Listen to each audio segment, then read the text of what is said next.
Belum, Pak. Ya, oke. Iya. Baik,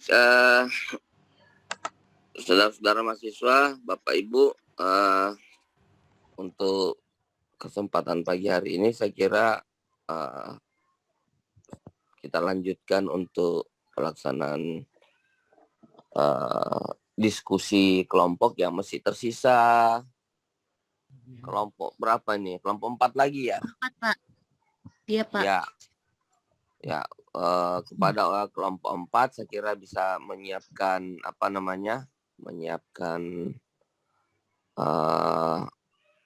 personil dan makalahnya ya, makalah dan bahan tayangnya sudah hadir semua ini. Kalau untuk kelompok 4 anggotanya sudah hadir semua, Pak. Oke. Ya, silakan salah seorang dari rekan-rekan mahasiswa yang bisa bertindak sebagai moderator ya untuk menjamin kegiatan ini bisa berlangsung secara tertib dan lancar gitu. Ya, mungkin siapa yang bisa menjadi moderator? Silakan. Saya, Pak. Baik, terima kasih atas kesempatan yang diberikan kepada. Oh ya, Pak. Baik, terima kasih atas kesempatan yang diberikan kepada kami. Assalamualaikum warahmatullahi wabarakatuh. Waalaikumsalam warahmatullahi wabarakatuh. Yang terhormat Bapak dosen pengampu mata kuliah analisis kebijakan pendidikan, yaitu Bapak Dr. Muhammad Ardiansyah SIP MPD, serta teman-teman semuanya. Puji dan syukur kita panjatkan kehadirat Allah Subhanahu wa Ta'ala atas rahmat dan hidayahnya kita diberi kesempatan untuk berkumpul di tempat ini guna melaksanakan diskusi. Perkenalkan, kami kelompok 4, saya Nurul Reski Aulia sebagai moderator, Fatika Abdullah sebagai pemateri, Nadila Swajir sebagai notulen, Ariati Rusli dan Aisyari sebagai penjawab. Pada kesempatan kali ini kelompok kami akan membawakan materi yaitu peramalan hasil kebijakan yang diharapkan.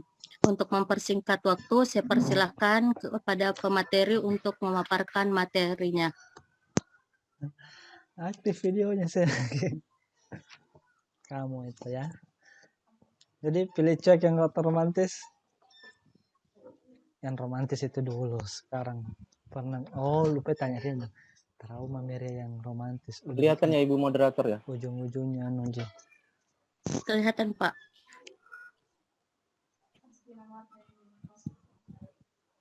Assalamualaikum warahmatullahi wabarakatuh.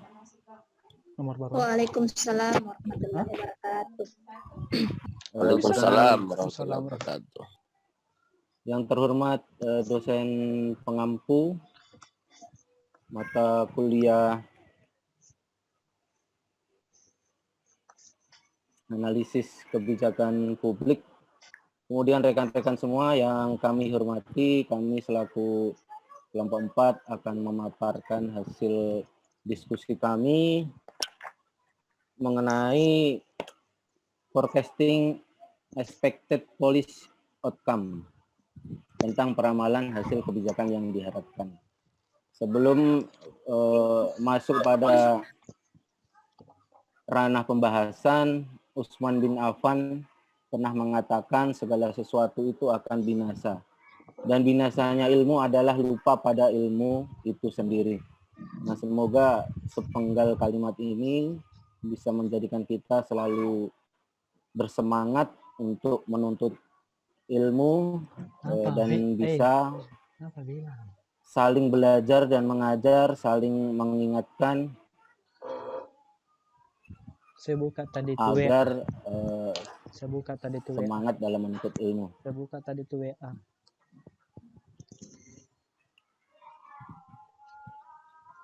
Nah, ini pembahasan dari kelompok 4 tentang peramalan hasil kebijakan yang diharapkan. Nah, sesuai dengan panduan utama dari William Endan.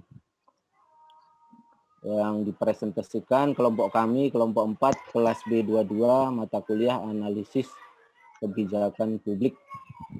Dengan anggota Ariati Rusli, Asyari, Fatika Abdullah, Nadila Swajir, dan Nurul Reski Aulia. Dengan dosen pengampu Dr. Muhammad Ardiansyah.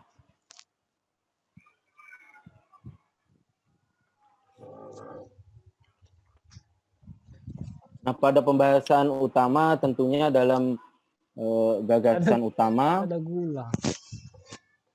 perumusan masalah menghasilkan informasi yang relevan dengan kebijakan yang penting bagi tahap analisis kebijakan selanjutnya, yakni meramalkan masa depan kebijakan. Nah, dalam poin ini pengetahuan tentang rumusan suatu masalah penting untuk tahap peramalan maupun seluruh tahap lainnya yang mengikutinya dalam analisis kebijakan. Nah, kapasitas untuk meramalkan masa depan kebijakan sangat penting bagi berhasilnya analisis kebijakan dan bagi perbaikan pembuatan kebijakan itu sendiri. Melalui peramalan kita dapat memperoleh visi yang prospektif atau tinjauan ke depan sehingga melebarkan kapasitas kita dalam memahami, mengontrol, dan membimbing masyarakat. Nah, dimulai dengan sebuah ikhtisar mengenai bentuk, fungsi, dan kinerja dari peramalan dalam analisis kebijakan dengan menekankan pada sejumlah kriteria untuk menilai kekuatan dan keterbatasan dari berbagai metode peramalan.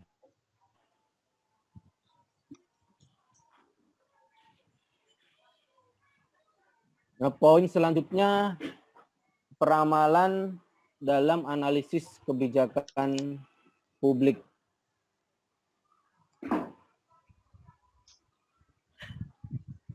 Peramalan adalah atau forecasting merupakan suatu prosedur untuk membuat informasi aktual tentang situasi sosial masa depan atas dasar informasi yang telah ada tentang masalah kebijakan. Nah, bahasan tentang peramalan ini menyangkut hal yang penting di dalam penjelasan tentang kebijakan publik, karena dari forecasting akan diketahui seperti apa kondisi sosial, ekonomi, dan politik di masa depan. Kemudian dapat dilakukan intervensi melalui kebijakan pemerintah. Nah, dalam ramalan ini mempunyai 3 bentuk utama: proyeksi, prediksi, dan perkiraan. Nah, proyeksi sendiri merupakan ramalan yang didasarkan pada ekstrapolasi atas kecenderungan masa lalu maupun masa kini ke masa depan. Nah, ini yang membuat pernyataan yang tegas berdasarkan argumen yang diperoleh dari metode tertentu. Kemudian prediksi adalah ramalan yang didasarkan pada asumsi teoritik yang tegas. Nah, asumsi ini dapat berbentuk hukum teoritis. Nah, misalnya hukum berkurangnya nilai uang. Atau juga sebagai proporsi teoritis, misalnya pecahnya masyarakat sipil akibat oleh kesenjangan antara harapan dan kemampuan. Kemudian yang ketiga, perkiraan adalah ramalan yang didasarkan pada penilaian yang informatif atau penilaian pakar tentang suatu masyarakat masa depan. Nah, penilaian ini dapat berbentuk penilaian yang intuitif, di mana diasumsikan bahwa adanya kekuatan batin dan kreatif dari para intelektual atau pengetahuan terpendam dari para pelaku kebijakan.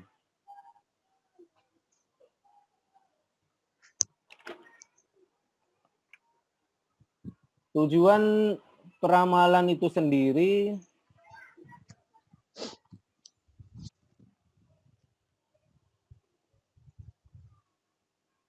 ramalan kebijakan baik didasarkan pada ekstrapolasi, teori, atau peramalan informatif mempunyai beberapa tujuan yang penting. Yang pertama, ramalan menyediakan informasi tentang perubahan kebijakan di masa depan dan konsekuensinya. Kemudian peramalan memungkinkan kontrol yang lebih besar karena dipahaminya kebijakan masa lalu dengan konsekuensinya. Selanjutnya, analisis kebijakan harus bertanya-tanya tentang nilai apa yang bisa atau harus membimbing tindakan di masa depan.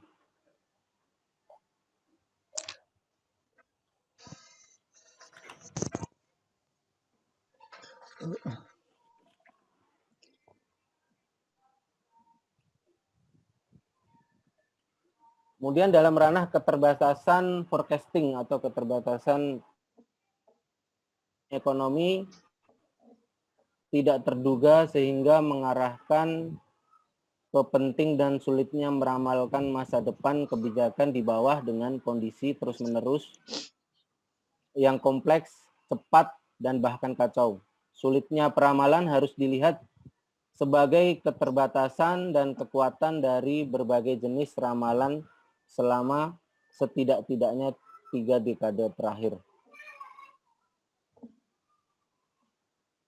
Ini masuk dalam jenis-jenis masa depan. Ramalan kebijakan dalam bentuk proyeksi, prediksi, maupun perkiraan seperti yang sudah dijelaskan di awal, dipakai untuk mengestimasi 3 jenis situasi sosial di masa depan. Yang pertama, masa depan potensial atau potential future adalah situasi sosial masa depan yang mungkin terjadi, yang berbeda dengan situasi sosial yang memang terjadi. Nah, situasi masa depan tidak pernah terjadi sampai dia benar-benar terjadi, dan oleh karena itu banyak masa depan yang potensial. Nah, ini jenis masa depan yang pertama dalam ramalan kebijakan. Kemudian yang kedua, masa depan yang masuk akal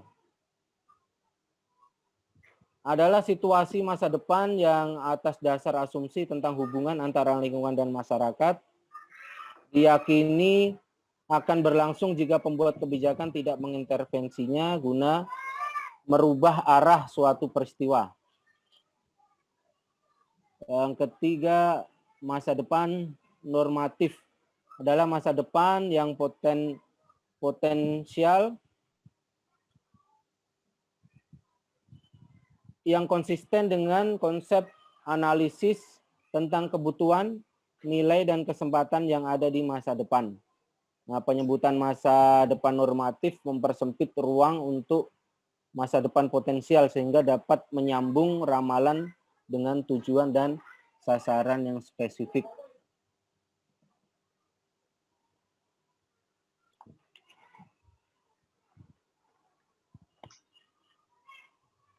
Dalam pembahasan selanjutnya tentang forecasting atau peramalan,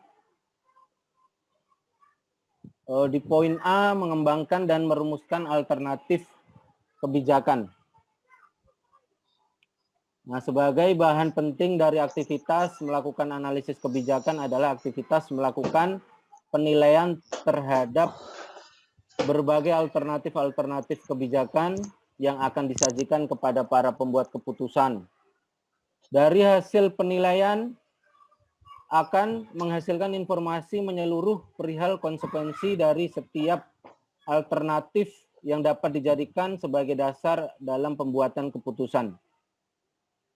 Ada beberapa sumber dalam mengembangkan alternatif kebijakan. Hal ini merupakan salah satu cara untuk memilih tujuan, sasaran, dan alternatif. Nah, ini beberapa sumber dalam mengembangkan alternatif, ada 7 poin. Yang pertama, wewenang. Wewenang itu melalui orang yang berwenang di bidang tersebut. Yang kedua, wawasan. Ini penggunaan intuisi dalam penilaian. Nah, yang ketiga metode untuk memanfaatkan analisis yang inovatif. Yang keempat teori ilmiah, yaitu penggunaan penjelasan yang dibuat oleh ilmu-ilmu sosial sebagai sumber alternatif kebijakan. Yang kelima motivasi, yaitu berupa keyakinan, nilai, dan kebutuhan dari para penentu kebijakan. Yang keenam kasus paralel. Jual pulsa juga. Kamu. Nah, ini pengalaman yang sama yang dialami oleh Udah ada Rahman negara-negara pesan lain pulsa dalam sama kamu. menangani problem yang sama. Kemudian yang ketujuh analogi, kemiripan antar masalah yang berbeda. Siapa itu Rahman kah? Itu tadi 7 poin dari Iya kak. beberapa sumber dalam mengembangkan alternatif kebijakan.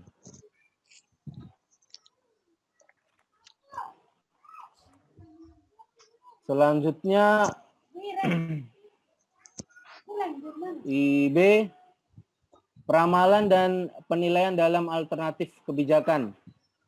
Menurut Dan, tahun 2003, peramalan adalah suatu prosedur untuk membuat informasi faktual tentang situasi sosial masa depan atas dasar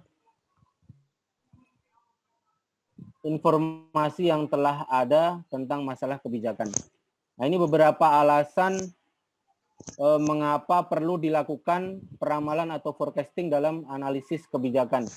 Yang pertama, untuk menyediakan informasi tentang perubahan kebijakan di masa depan dan konsekuensinya.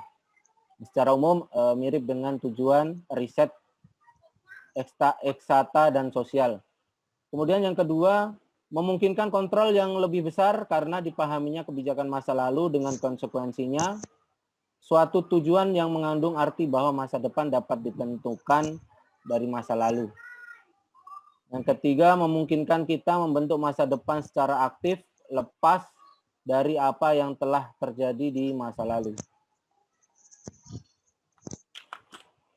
Selanjutnya kita menuju ke pendekatan masa depan dalam analisis kebijakan publik. Nah, setelah tujuan, sasaran, dan alternatif ditetapkan, dapat dipilih suatu pendekatan ramalan. Dengan memilih pendekatan ramalan yang dimaksud ada 3 hal. Yang pertama, memutuskan apa yang diramal, yakni menentukan objek ramalan. Yang kedua, menentukan bagaimana membuat ramalan, yakni memilih satu atau lebih dasar untuk meramal. Yang ketiga, memilih teknik yang paling sesuai dengan objek dan dasar yang dipakai. Nah, ini menyangkut dalam slide ini menyangkut alasan yang ketiga yang sudah saya sampaikan di sebelumnya.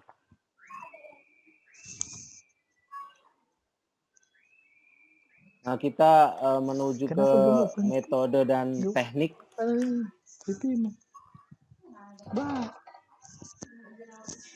Dari pendekatannya ada 3, peramalan ekstrapolasi, peramalan teoritik, peramalan penilaian. Nah, dasar dari peramalan ekstrapolasi ini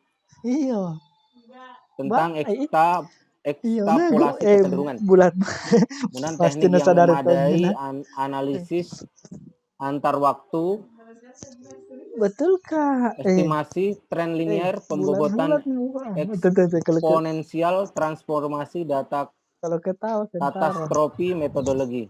Nah, produknya berupa proyeksi. Kemudian peramalan teoritik dengan dasar teori, teknik YAI, pemetaan teori model kasual, analisis, regresi, estimasi, titik dan interval, analisis, korelasi.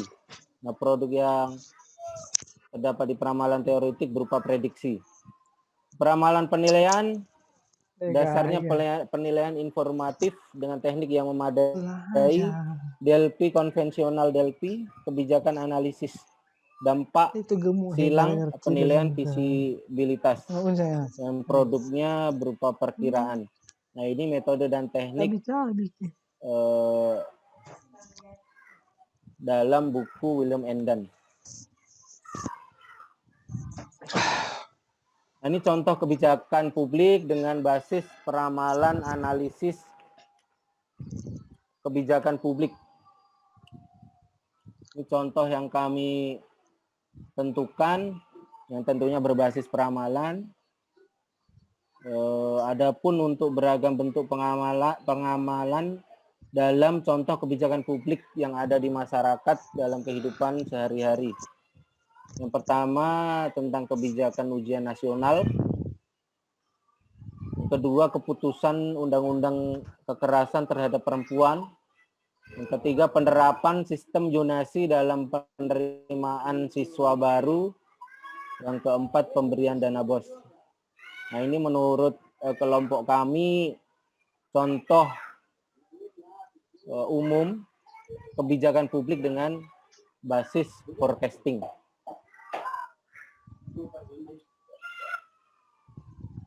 Dari semua pembahasan yang sudah kami sampaikan, simpulan analisis kebijakan publik akan sangat membantu menghindarkan suatu kebijakan yang hanya memakai pertimbangan sempit semata atau pertimbangan kekuasaan semata. Dengan analisis kebijakan diharapkan dapat menghindari kegagalan dalam implementasinya.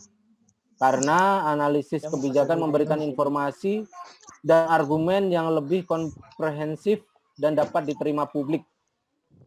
Seorang analis kebijakan publik akan memposisikan ilmunya sebagai suatu yang bebas nilai.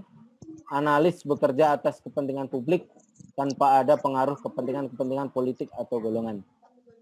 Jadi seorang analis dapat mengambil posisi netral dalam memperjuangkan kebijakan publik yang lebih baik dalam rangka menyelesaikan persoalan-persoalan yang dihadapi oleh masyarakat. Demikian paparan chapter 4 tentang forecasting dari kelompok kami, kelompok 4. Kami menyadari banyak sekali kekurangan, maka dari itu mohon disempurnakan dalam forum diskusi yang akan dipimpin oleh moderator supaya kita bisa saling sharing, saling menguatkan, dan saling menyempurnakan khususnya hasil diskusi kami kelompok 4 yang kami menyadari banyak kekurangannya. Terima kasih. Kami kembalikan ke moderator. Bapak dulu bertanya baru jawab. Baik, terima kasih kepada pemateri. Selanjutnya saya akan membuka sesi tanya jawab. Pada sesi pertama ini saya membuka 3 pertanyaan, kemudian dilanjutkan sesi kedua jika waktu memungkinkan. Jadi apabila ada teman yang ingin bertanya silakan raise hand.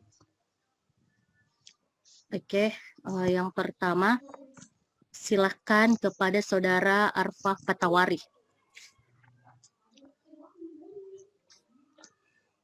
Baik, terima kasih atas kesempatan yang diberikan. Assalamualaikum warahmatullahi wabarakatuh.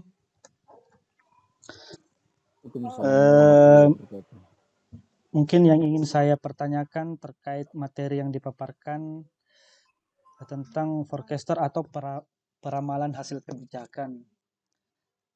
Sederhananya, kalau dibahasakan tadi penjelasannya adalah sebelum membuat kebijakan bahwa ada langkah-langkah, salah satunya adalah prediksi, proyeksi, dan yang ketiga itu perkiraan. Semua itu terinclude dalam penjelasan tentang peramalan.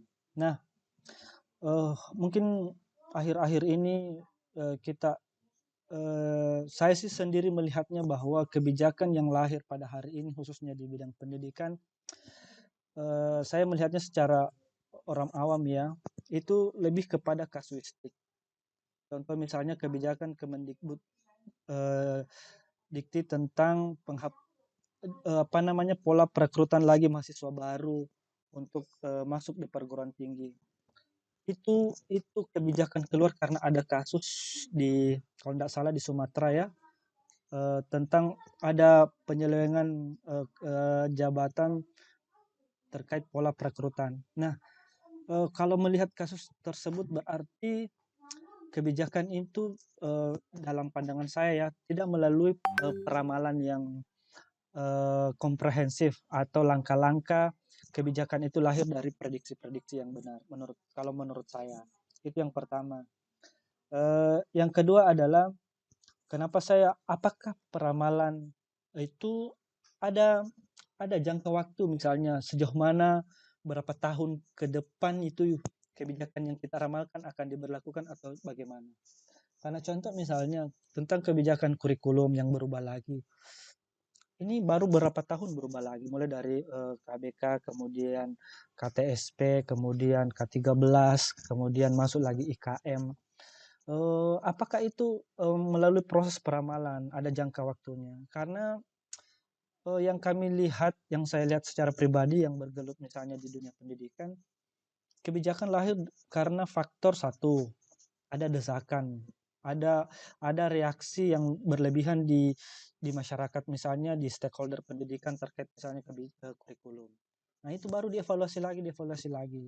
Nah kalau model demikian artinya prediksi terus proyeksi ini tidak secara menyeluruh dipersiapkan karena menimbulkan reaksi begitu. Mungkin itu yang bisa saya pertanyakan. Terima kasih.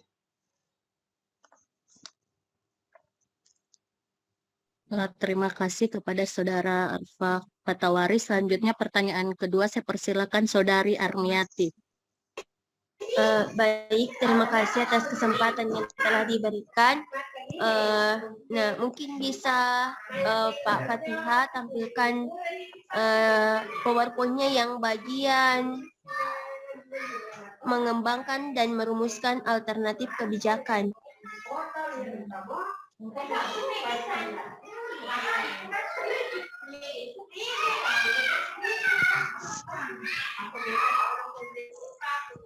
Bagian mengembangkan dan merumuskan alternatif kebijakan, Pak.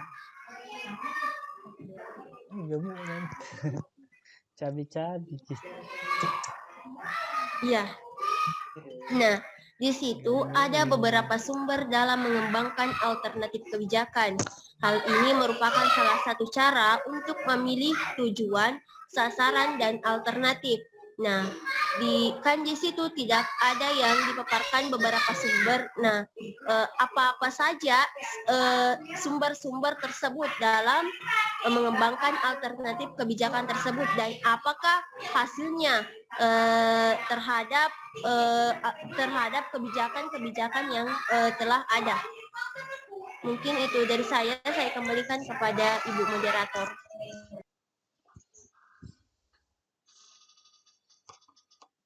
Baik, terima kasih saya ucapkan.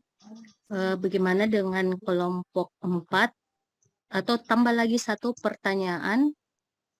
Bagaimana saudara-saudara yang lain? Baik, Saudari Rahmatia, saya persilahkan. Baik, terima kasih atas kesempatan yang diberikan. Nah, menarik memang ketika berbicara tentang kebijakan. Nah, di sini yang dibahas di sini adalah peramalan tentang kebijakan. Nah, seperti yang kita ketahui, Pak, bahwa saat ini P3K itu mungkin ramalannya ini adalah agar bisa memeratakan guru atau mengisi kekosongan yang ada di daerah-daerah tertentu. Nah, seperti di daerah kami ini, khususnya di Kabupaten Majene, pada saat pembukaan P3K kemarin, nah di kota itu tidak ada lowongan untuk P3K. Nah, semuanya lari ke daerah pedesaan. Nah, setelah mereka lulus, yang saya ketahui itu bahwa P3K itu tidak bisa pindah ya. Mungkin itu yang sepengetahuan saya. Nah, ternyata setelah mereka mendapatkan SK, ternyata ada juga jalan untuk mereka bisa kembali ke kota. Jadi seakan-akan daerah kami ini adalah menjadi batu loncatan, sehingga ketika mereka sudah mendapatkan NIP, mereka berbondong-bondong untuk kembali ke kampung halaman. Nah, tentunya ketika meramalkan kebijakan ini bahwa P3K ini untuk mengisi kekosongan di guru-guru di daerah pedesaan, mungkin pemerintah sudah membayangkan bahwa dengan P3K ini bahwa kekosongan yang ada di daerah pedesaan itu atau di daerah terpencil itu bisa terisi, tetapi kenyataannya toh tidak. Yang ingin saya mana menyikapi hal-hal seperti itu? Apakah ada hal-hal tertentu yang bisa dilakukan agar kebijakan-kebijakan yang sudah diambil oleh pemerintah bisa berjalan sesuai dengan yang seharusnya? Mungkin itu yang bisa saya sampaikan. Terima kasih atas kesempatannya. Terima kasih. Jadi saya kembalikan kepada teman kelompok 4 apabila ada yang ingin menjawab pertanyaan dari Saudara Arfa Tawari, Saudari Armiati, dan Rahmatias. Silakan. Saya moderator. Saya persilakan kepada Ibu Ariati Rusli. Baik, terima kasih atas kesempatannya.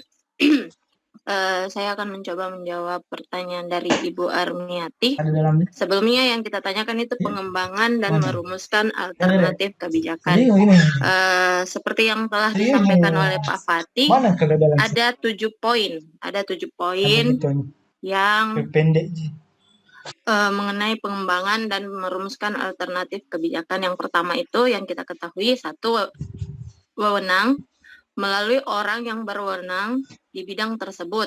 Yang kedua, wawasan, penggunaan intuisi atau penilaian pengetahuan khusus dari orang-orang tertentu yang dipercaya memahami suatu masalah. Yang ketiga metode, memanfaatkan metode analisis yang inovatif. Yang keempat, teori ilmiah, penggunaan penjelasan yang dibuat oleh ilmu-ilmu sosial sebagai sumber alternatif kebijakan. Kelima, motivasi, keyakinan, nilai, dan kebutuhan daripada penentu kebijakan. Keenam, kasus paralel. 7, analogi. Dari 7 poin yang saya sebutkan di sini, ada 5 prosedur umum yang harus dipakai untuk memecahkan masalah tersebut. Yang pertama itu definisi. Definisi maksudnya di sini menghasilkan informasi mengenai kondisi-kondisi yang menimbulkan masalah kebijakan. Yang kedua, prediksi. Menyediakan informasi mengenai konsekuensi di masa mendatang dari penerapan alternatif kebijakan, termasuk jika kita melakukan sesuatu. Yang ketiga, preskripsi. Menyediakan informasi mengenai nilai dan konsekuensi alternatif kebijakan di masa mendatang. Keempat, deskripsi, menghasilkan informasi mengenai konsekuensi masa sekarang dan masa lalu yang diterapkan oleh alternatif kebijakan. Yang kelima, evaluasi. Mungkin begitu dari saya, Ibu Moderator. Kalau ada yang ingin ditambahkan oleh teman-teman yang lain, saya persilahkan. Terima kasih. Saya kembalikan ke Saudari penanya Armiati. Bagaimana dengan jawaban dari Saudari Ariati Rusli? Ya, baik, terima kasih atas jawaban yang telah diberikan. Nah, di sini itu pertanyaan saya mengenai kan di situ ada di situ penegasan yang kalimat terakhir ya, ada beberapa sumber dalam mengembangkan alternatif kebijakan. Nah, pertanyaan saya, sumber apa saja yang ada yang digunakan dalam mengembangkan alternatif kebijakan tersebut dan apa hasilnya? Jadi mungkin itu pertanyaan dari saya, sumbernya, sumber apa saja yang ada. Saya kembalikan kepada Ibu Moderator. Nah, terima kasih. Bagaimana dari anggota kelompok yang lain? saya Bu bisa Silahkan Pak sedikit. Fatihah Abdullah. Ya, terima kasih Bu Armiati. Mungkin terjadi mispersepsi antara Ibu Armiati dengan kelompok kami. Karena yang kami maksud, kami kelompok 4, ada beberapa sumber dalam mengembangkan alternatif kebijakan. Nah, di sini sumber yang kami maksud memang untuk memilih tujuan, sasaran, dan alternatif dalam pengembangannya. Nah, dalam beberapa sumber yang kami maksud di sini memang ada 7 poin. Nah, apa saja sumbernya dalam mengembangkan alternatif kebijakan? Nah, beberapa sumber dalam mengembangkan alternatif, nah ini ada 7 poin yang harus diperhatikan, seperti salah satunya saya ulangi lagi seperti wewenang. Nah ini satu ini merupakan sumber wewenang dari 7 poin. Nah wewenang ini apa yang dimaksud? Wewenang ini yang dimaksudkan yaitu melalui orang yang berwenang di bidang tersebut. Jadinya dalam pengembangan alternatif kebijakan, faktor atau sumber dari poin wewenang ini ya melalui orang yang berwenang di bidang tersebut sesuai perumusan alternatif kebijakan yang akan diramalkan. Nah, ada 7 poin seperti wawasan, metode, teori ilmiah, motivasi, kasus paralel, dan analogi. Nah, ini nanti yang mengarahkan untuk memilih tujuan, sasaran, dan alternatif. Nah, itu sumber yang kami maksud atau kelompok kami dalam mengembangkan alternatif kebijakan. Nah ini kami kelompok 4 meluruskan mungkin beda persepsi dengan yang dipertanyakan Ibu Armiati. Tapi kalau berdasarkan pertanyaannya Ibu Armiati tentang teoritis yang ditanyakan ada beberapa sumber dalam mengembangkan alternatif ya, sumbernya ada 7 poin yang sudah kami paparkan, termasuk yang sudah dikuatkan lagi oleh Saudari Aryati Rusli. Nah, kemudian hasilnya apa? Nah, hasilnya tentunya yang nantinya akan digunakan dalam peramalan alternatif kebijakan yang seperti 4 contoh umum lah yang kami angkat dalam analisis kebijakan publik yang berbasis peramalan. Nah mungkin begitu Ibu Armiati, mohon maaf banyak kurangnya, saya kembalikan lagi ke moderator. Terima kasih Saudara Fatihah. Saya kembalikan kepada Saudara penanya bagaimana dengan jawaban dari Pak Fatihah Abdullah. Iya, terima kasih atas jawaban yang telah diberikan. Saya menerimanya. Saya kembalikan kepada moderator. Terima kasih. Selanjutnya untuk pertanyaan dari Saudara Arfa Patawari akan dijawab oleh Saudara Asy'ari. Saya persilahkan. Kalau kita lihat fakta itu nggak mungkin banget. Kalau Vincent, menurutku adalah orang yang sangat... Assalamualaikum warahmatullahi wabarakatuh. Saya akan mencoba untuk menjawab pertanyaan dari Pak Arfa.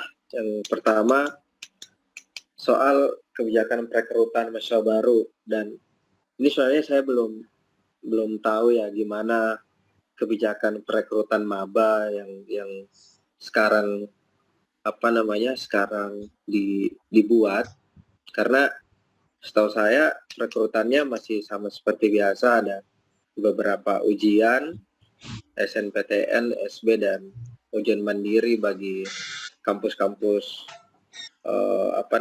itu internal kampus yang menentukan kelulusannya. Tapi yang ingin ku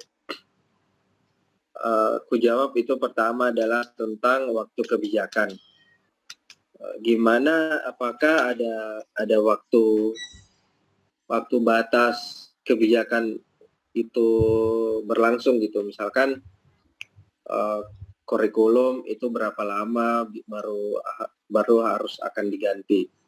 Nah, menurutku menurut kami waktu kebijakan itu tidak kebijakan itu akan diganti apabila ada satu pergantian pejabat pemerintah, dan pejabat itu mempunyai pemikiran yang berbeda dibandingkan dengan pemikiran dari pejabat sebelumnya. Jadi akan selalu berganti apabila pejabat itu punya pemikiran-pemikiran baru terkait tentang kebijakan pendidikan. Misalnya seperti K13 yang akan berubah ke kurikulum merdeka misalkan. Jadi yang diamati oleh Pak Nadiem misalkan sebagai Menteri Pendidikan yang baru itu melihat bahwa kurikulum merdeka itu bisa lebih efisien dan efektif dalam membangun suatu pembelajaran di dalam bahasa. Jadi salah satu contohnya misalkan di kampus-kampus atau di sekolah itu anak-anak dibebaskan untuk memilih minat pelajarannya, akan dihapuskan yang namanya peminatan dalam jenjang SMA, dan peserta didik atau siswa akan lebih digiring kepada mapel apa yang ingin mereka pelajari, karena tentu tidak banyak juga misalkan anak-anak yang dulunya ternyata di sewaktu SMA itu jurusannya misalkan IPS, pada waktu kuliah itu berbeda, dia justru berpindah haluan misalkan. Jadi fenomena-fenomena itu mungkin yang hendak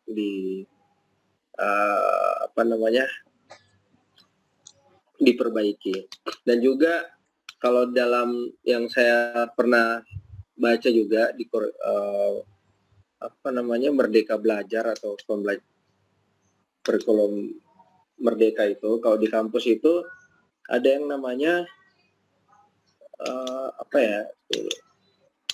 jadi peserta atau mahasiswa itu dibebaskan untuk memilih mata kuliah apa yang ingin mereka pelajari gitu, meskipun itu berbeda fakultas. Misalkan anak tarbiyah kalau di UIN atau anak pendidikan di kampus-kampus UNM misalkan, itu bisa untuk belajar teknik di fakultas teknik kalau mereka ingin belajar itu. Ada yang namanya pertukaran pemilihan mata kuliah, dan itu bebas. Nah, itu adalah salah satu bentuk gimana memerdekakan seorang mahasiswa atau manusia dalam mereka mencari ilmu pengetahuan. Itu yang pertama. Kemudian dalam pembelajaran kurikulum merdeka itu akan lebih kepada pembelajaran berbasis proyek. Jadi peserta didik juga akan digiring lebih aktif dan sekreatif mungkin, yang dan pembelajaran akan lebih fleksibel. Terus kalau misalkan untuk kebijakan-kebijakan yang sifatnya kurang yang perlu mungkin diperbaiki dalam level kemahasiswaan, itu mungkin seperti UKT, BKT yang sebenarnya sangat memberatkan gitu. Katanya sih subsidi silang, jadi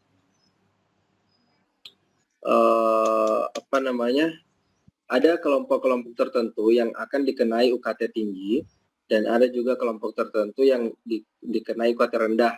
Jadi kalau setahu saya di kampus itu sekarang kalau di UIN itu ada sampai 7 UKT. Ini adalah kebijakan yang berlaku pada tahun 2013 dan belum direfleksi kembali oleh pemerintah, dan menurutku itu yang penting juga. Jadi ada 7 kategori, dari kategori 1 yang level UKT-nya itu paling rendah sampai UKT paling tinggi, UKT 7 yang biasanya dikenai oleh anak-anak yang kebutuhan tingkat ekonominya itu sangat tinggi. Tapi pada aktualisasinya UKT 1 itu hanya diberikan kepada sejumlah mahasiswa yang sangat sedikit gitu. Ada kuota, misalkan dalam satu fakultas atau satu jurusan itu kuota untuk UKT 1 itu hanya 10 orang, padahal sebenarnya mereka itu ada banyak sekali yang berhak untuk mendapatkan UKT itu. Dan kupikir ini yang juga perlu untuk direvisi kembali oleh pemerintah kita terkait ada banyak sekali sebenarnya yang kupikir tidak matang dalam kebijakan-kebijakan itu, kurang matang dalam mengambil satu kebijakannya. Misalkan seperti ada juga penghapusan tenaga honorer misalkan, yang nantinya jadi alumni fakultas pendidikan itu tentu akan kehilangan arah gitu. Mereka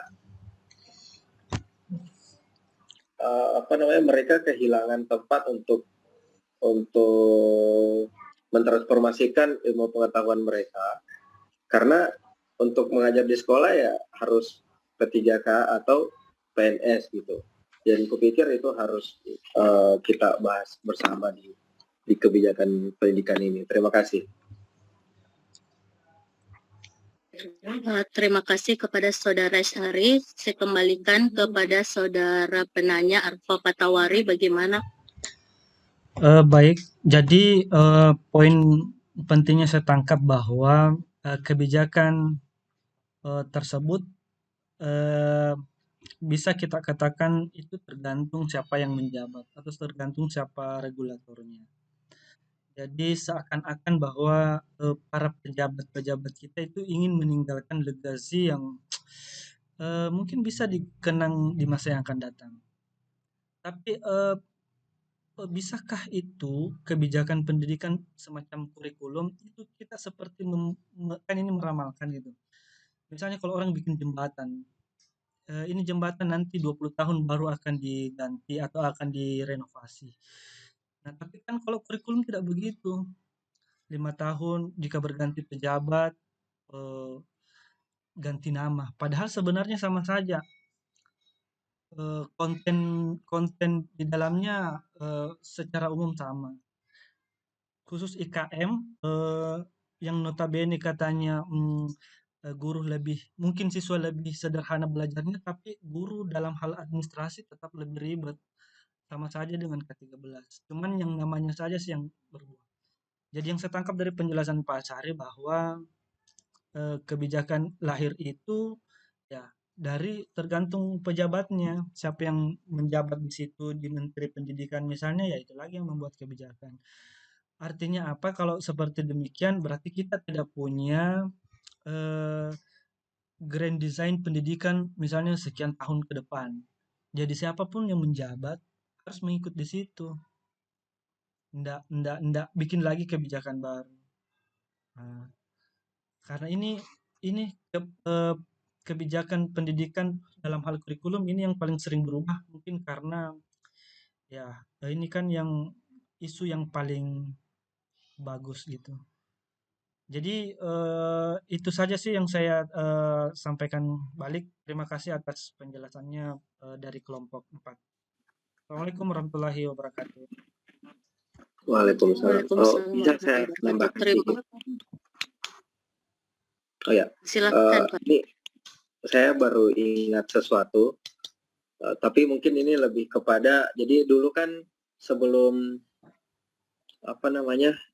dulu pemerintahan itu sangat terpusat, jadi seluruh kebijakan itu diambil pada level pusat. yang disebut dengan kebijakan yang sentralistik. Jadi apa-apa saja itu kita harus mengurusnya di pusat.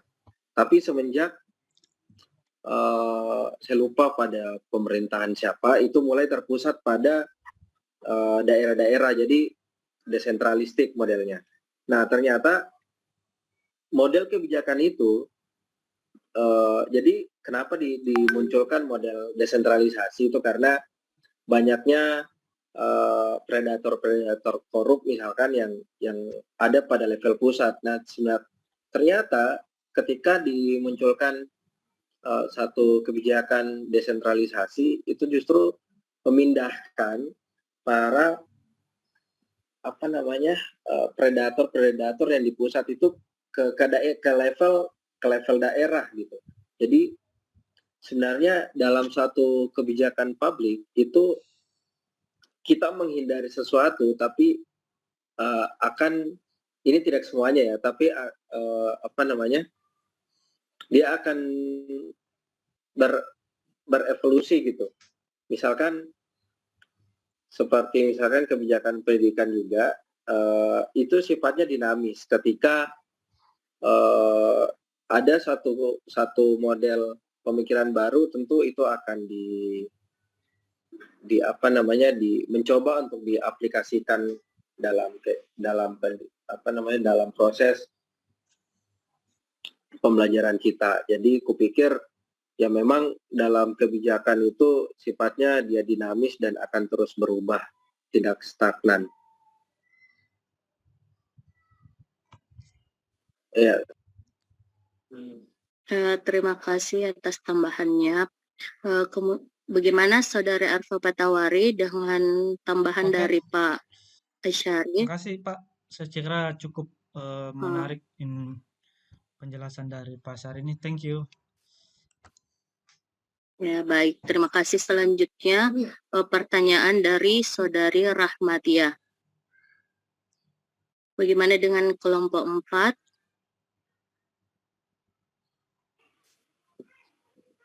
Saya Bu. Bilang pertanyaannya Bu juga. Ini tentang P3K Pak yang tidak merata, hanya berfokus di pedalaman dan di kota tidak ada. Kemudian perpindahannya Pak, pedalaman hanya menjadi batu loncatan pendaftarannya Pak. Terima kasih. Bisa meluruskan sedikit? Mungkin pertanyaannya bagaimana menyikapi tentang peramalan kebijakan supaya berjalan sesuai dengan apa yang ditetapkan. Mungkin seperti itu. Misalnya seperti P3K kan, P3K ini kan ramalannya mungkin untuk memenuhi atau memeratakan kebutuhan guru-guru yang ada di pedalaman yang biasanya sangat kekurangan guru.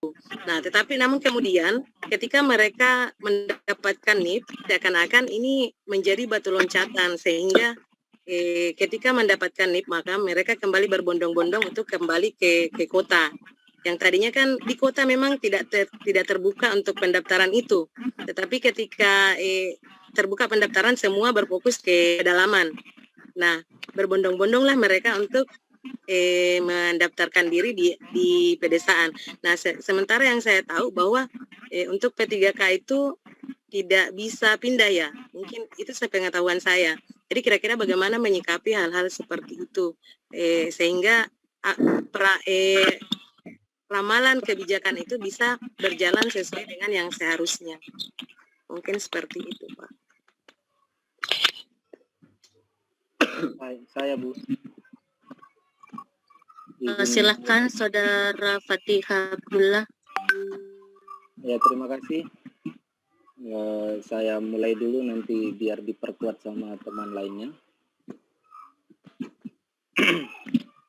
Nah, ini lebih ke realistis pertanyaan Pak Arfa dan Ibu Rahmatia.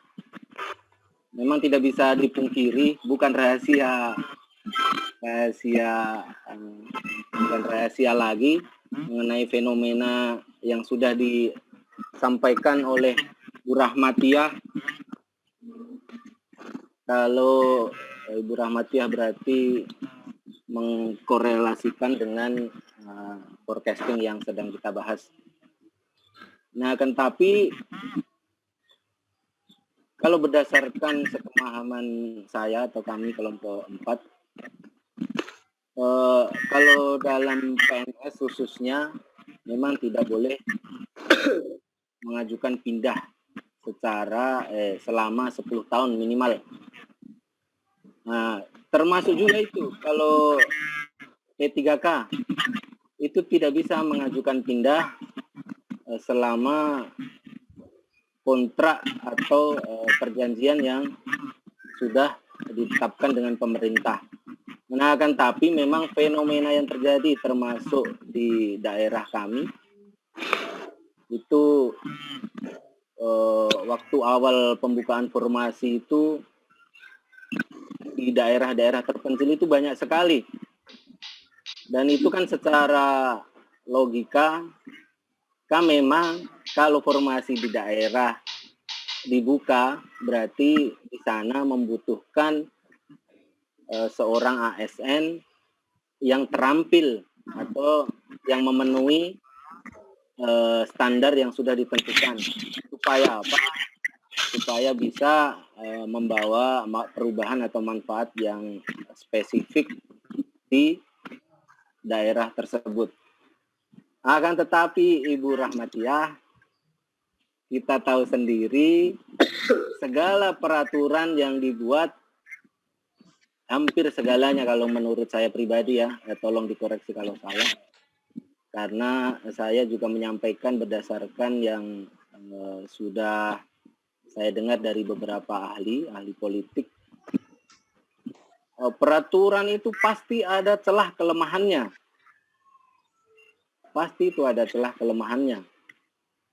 Nah, contoh, secara pribadi, memang tidak boleh itu seorang ASN atau PNS mengajukan pindah sebelum 10 tahun atau masa kerja tertentu.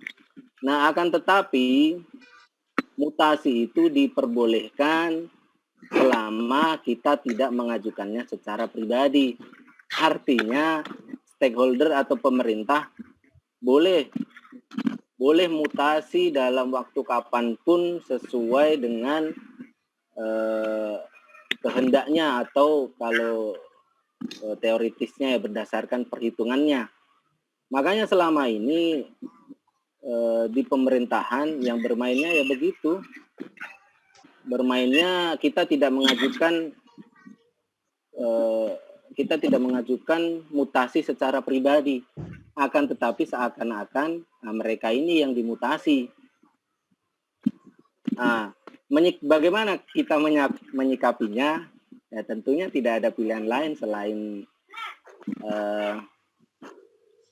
apa ya, sebagai pengamat. Berarti sebagai pengamat ini. Karena kebijakan publik tentunya dibuat oleh mereka yang mempunyai kapasitas dan keahliannya di bidang masing-masing. Nah, memang kalau secara apa ya Bu, secara hukum sebenarnya sudah banyak sekali ASN, PNS atau pemerintah daerah yang menyalahi aturan mereka sendiri. Seperti yang disebutkan Ibu Rahmatiah. Akan tetapi ya orang-orang yang mempunyai kepentingan tertentu itu pada dasarnya ya melihat dari kelemahan-kelemahan yang peraturan mereka buat sendiri. Itu Bu sebagai pembukaan Bu. Saya kembalikan ke moderator untuk ditambahi anggota yang lain. Terima kasih. Terima kasih. Saya persilakan kepada Saudara Asari apabila ada yang ingin ditambahkan. Oh iya. Apa ya? Memang kita dilematis pada satu sisi karena dalam aturannya ya sudah sangat bagus sekali itu 10 tahun, tapi ada saja yang bisa keluar dari itu lewat misalkan lobby atau dan seterusnya. Jadi kupikir aturan sudah baik, sudah bagus, hanya dalam menindaklanjuti aturannya itu yang kita membutuhkan satu ketegasan, bukan bukan pada level aturannya yang kurang tegas, tapi pemangku kebijakan atau orang-orang yang diberikan amanah untuk untuk mengambil peran itu yang harus benar-benar melaksanakan perannya dengan baik saja. Ketegasan mungkin yang menjadi satu poin bagi saya pribadi. Terima kasih. Baik, terima kasih atas tanggapannya. Kemudian ditambah sedikit dari saya pengalaman kami kembali ke kebijakan pemerintah daerah masing-masing. Saya mengambil contoh dari Kota Makassar. Nah kan ini kontraknya itu hanya 2 tahun kalau di Makassar. Nah belum pernah ada didapat kasus mau pindah ke tempat lain, karena kan sebelum buka formasi itu setiap sekolah disuruh memasukkan dulu permintaan gurunya. Kemudian kan ini untuk tahap 1 dibuka bahwa yang pertama diterima itu guru induk diprioritaskan di sekolah itu. Jadi itu semua sudah diisi dari beberapa guru di situ. Kemudian apabila ada formasi kosong baru diisi dari sekolah lain, dan kalau di Makassar itu belum ada dari luar yang isi dan belum ada kasus yang mau pindah. Jadi itu kembali pada kebijakan masing-masing daerah kayaknya, Bu. Terima kasih. Saya kembalikan kepada saudari penanya. Ya, terima kasih atas penjelasan yang diberikan. Nah, memang sangat unik ini ketika berbicara tentang kebijakan, apalagi jika kita berhadapan dengan pemerintah. Nah, sesuai dengan apa yang disampaikan oleh Pak Asari itu bahwa dikembalikan kepada pemangku yang pengambil kebijakan itu sendiri. Nah, mungkin seperti itu ya, apalah daya kita ini memang hanya sekedar hanya bisa menjadi pengamat saja seperti yang disampaikan oleh Pak Fatika, hanya bisa menjadi pengamat saja, tapi alangkah baiknya mungkin seandainya pemerintah juga bisa menyikapi hal seperti ini ketika membuka formasi untuk di daerah. Mungkin lebih baik kalau orang daerah sendiri, orang yang dari daerahnya sendiri itu yang diangkat, supaya tidak hanya menjadi batu loncatan, sehingga yang berada di daerah itu sendiri tersingkirkan seperti itu. Nah, alhamdulillah kalau di Makassar tidak terjadi hal demikian, tapi karena di daerah kami sudah ada beberapa ini belum 1 tahun mereka menerima SK, tapi mereka sudah berbondong-bondong untuk kembali ke kampung halaman. Ya, cukup menarik penjelasannya dan terima kasih atas penjelasannya. Bisa buka lagi tahun depan. Makanya mudah-mudahan kebijakannya semakin lebih baik lagi. Betul. Terima kasih. Kayaknya mereka pindah supaya orang asli sana bisa masuk mengisi. Masalahnya formasinya sudah tertutup untuk itu karena sudah terbaca full. Makanya di perjanjian tanda tangan kan kontraknya kalau ASN siap ditempatkan di mana saja. Nah, sedangkan ada 1 lembar lagi yang menyatakan tidak boleh mengajukan mutasi selama 10 tahun. Nah, Ya, 2 hal ini sebenarnya ya menjadi peraturan yang bagus, akan tetapi ya ada celah memang. Aturan dibuat memang untuk ya Pak. Tapi kalau berdasarkan alasan dibukanya P3K di daerah sebenarnya bagus, Bu, karena yang saya dengar selamanya atau berdasarkan selama perjanjian kontraknya, ya di situ terus. Nah, itu yang saya tahu, Pak. Tapi Iya. justru kenyataan di lapangan, Ya betul Bu, memang kembali lagi realistisnya. daerah kami ini hanya menjadi sekedar batu loncatan saja untuk mendapatkan NIP. Betul Bu, tidak bisa dipungkiri itu Bu. Makanya kita berdoa saja. Melakukan tupoksi dengan maksimal, insya Allah sudah cukup, lebih dari cukup. Terima kasih Bu. Terima kasih kembali, Pak. Ya, baik, itulah tadi diskusi sesi 1 melihat waktu yang sudah mendekati, jadi maka dari itu saya persilahkan kepada Saudari Nadila Suwajir untuk membacakan kesimpulan dari diskusi kita pagi ini. Terima kasih. Baik, terima kasih atas kesempatan yang diberikan oleh moderator. Adapun kesimpulan pada hari ini yang dapat saya simpulkan yaitu peramalan adalah suatu prosedur untuk membuat informasi aktual tentang situasi sosial masa depan atas dasar informasi yang telah ada tentang masalah kebijakan. Adapun ramalan mempunyai 3 bentuk yaitu proyeksi, prediksi, dan perkiraan. Kemudian pengembangan dan perumusan ada 7. Yang pertama itu wewenang, wawasan, metode, teori ilmiah, motivasi, kasus, paralel, dan analogi. Itulah kesimpulan yang sempat saya simpulkan pada hari ini. Saya kembalikan ke moderator. Terima kasih. Itulah tadi presentasi dari kelompok kami, lebih dan kurangnya mohon dimaafkan. Saya tutup dengan ucapan wabillahi taufiq wal hidayah. Wassalamualaikum warahmatullahi wabarakatuh. Saya kembalikan kepada Bapak dosen pengampu. Baik, terima kasih ya Saudari moderator, Saudari Nurul Reski. Oke, saudara-saudara semua, mahasiswa yang sudah tadi melaksanakan diskusi yang bertemakan tentang peramalan ya, peramalan di dalam kebijakan yang biasa dikenal dengan istilah dalam bahasa Inggris itu forecast ya, forecasting atau forecast ya, atau aktivitas peramalan yang dilakukan oleh para aktor kebijakan ketika di dalam proses perumusan atau formulasi kebijakan. Nah, ini biasanya digunakan forecast ini biasanya digunakan untuk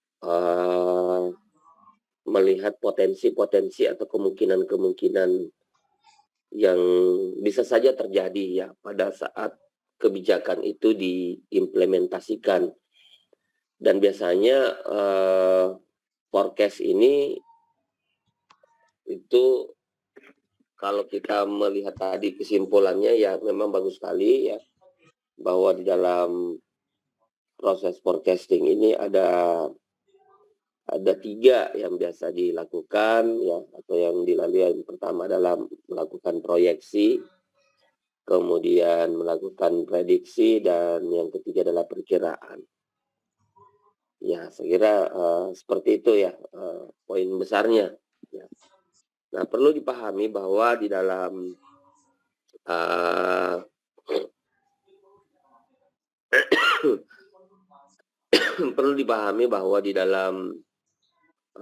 peramalan ini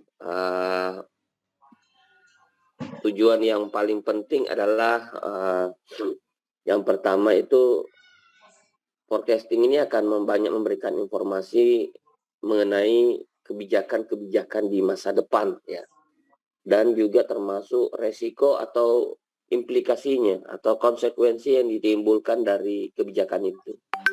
Kemudian tujuan yang kedua adalah tujuan dari forecasting ini akan memberikan penekanan atau pengawasan kepada maksud saya memberikan kontrol ya dan intervensi. Kita melakukan intervensi kebijakan dengan tujuan untuk mempengaruhi perubahan sehingga akan kita mampu bisa mengurangi dampak atau resiko yang jauh lebih buruk atau jauh lebih besar. Ya itu. Jadi tujuan forecasting seperti itu ya. Secara garis besar ada dua, yaitu bagaimana kita memberikan informasi mengenai kebijakan di masa depan, kemudian bagaimana kita melakukan kontrol dan intervensi kebijakan sehingga kita akan bisa mengurangi resiko-resiko yang jauh lebih buruk. Nah, jenis peramalan saya kira tadi ya sudah ya, proyeksi, prediksi, dan perkiraan. Nah, tadi diskusinya ini kalau saya melihat sudah sangat bagus ya. Cuman contoh-contohnya yang terkait dengan mana yang termasuk jenis proyeksi, mana yang jenis dalam prediksi, mana yang masuk dalam jenis perkiraan itu belum ditampilkan ya, belum didiskusikan secara lebih utuh. Ya, cuman tadi ada gambaran terkait dengan proyeksi ya. Nah, kalau proyeksi itu saya kira bagaimana kita melakukan sebuah proses peramalan yang berdasarkan kecenderungan ya, melihat kecenderungan masa lalu. Ya, misalkan kebijakan tentang kalau kita tarik di dalam konteks pendidikan, kebijakan tentang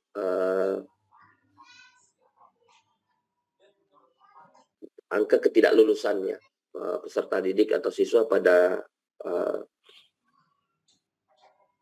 ujian nasional ya, yang beberapa tahun lalu, yang sekarang kan konsepnya sudah menjadi ANBK gitu. Nah,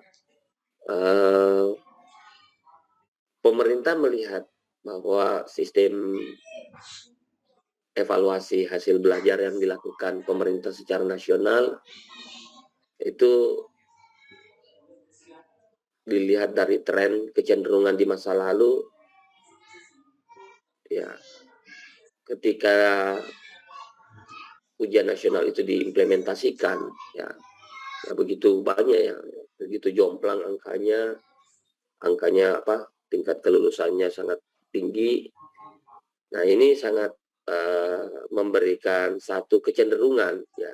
Nah, ini artinya kalau dengan konsep proyeksi ini memberikan gambaran kalau ini misalkan diteruskan dengan pola-pola ya kecenderungan yang sama, ini akan pasti akan berlanjut ya. Nah, ini akan berlanjut, dan saya kira ini di dalam pemikiran pemerintah ini perlu dilakukan sebuah perbaikan ataupun perubahan kebijakan. Nah, dibuatlah secara disimulasikanlah data-data ya, data-data proyeksi ya, berhitung dengan melihat jumlah peserta didik dari setiap daerah ya, berdasarkan data yang masuk misalkan dari seluruh dinas provinsi, dinas kabupaten kota ya. Nah, dibuatlah simulasi perhitungan bahwa kalau ini tetap diteruskan, nah, akan terjadi situasi atau kasus yang jauh lebih parah. Nah, makanya perlu dibuat satu restrukturisasi kebijakan atau peninjauan kembali ya, direview kembali ya, dilakukan uji material dan seterusnya ya, baru kemudian dilakukanlah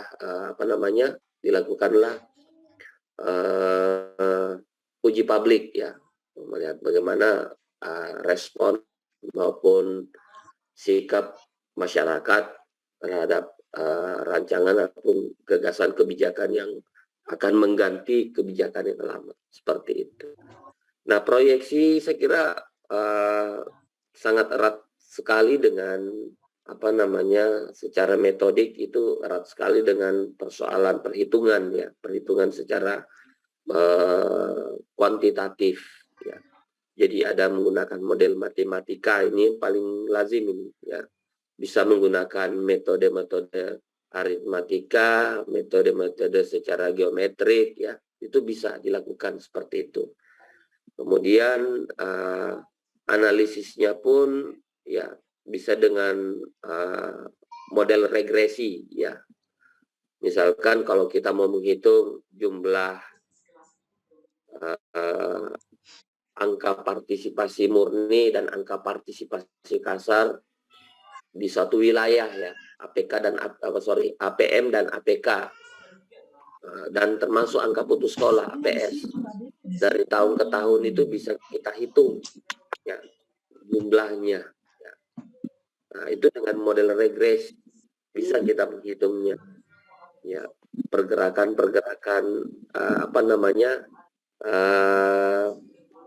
angkanya yang selalu berfluktuasi, ya.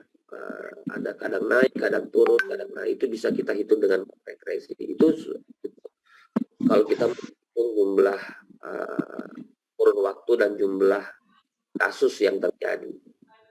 Nah, termasuk juga misalkan kalau kita mau berhitung tentang masalah-masalah sosial, ya, misalkan masalah persoalan kriminal atau kejahatan di satu wilayah, biasanya ini kalau kepolisian, ya, biasanya menggunakan analisis proyeksi seperti ini, seperti di kota-kota besar, ya, biasanya begitu, melihat tren jumlah kriminal atau kejahatan yang terjadi, itu mereka berupaya untuk selalu menekan, ya, menurunkannya. Boleh apa enggak? Ya, seperti. Jadi bisa juga kita menggunakan berbagai macam, ya, ataupun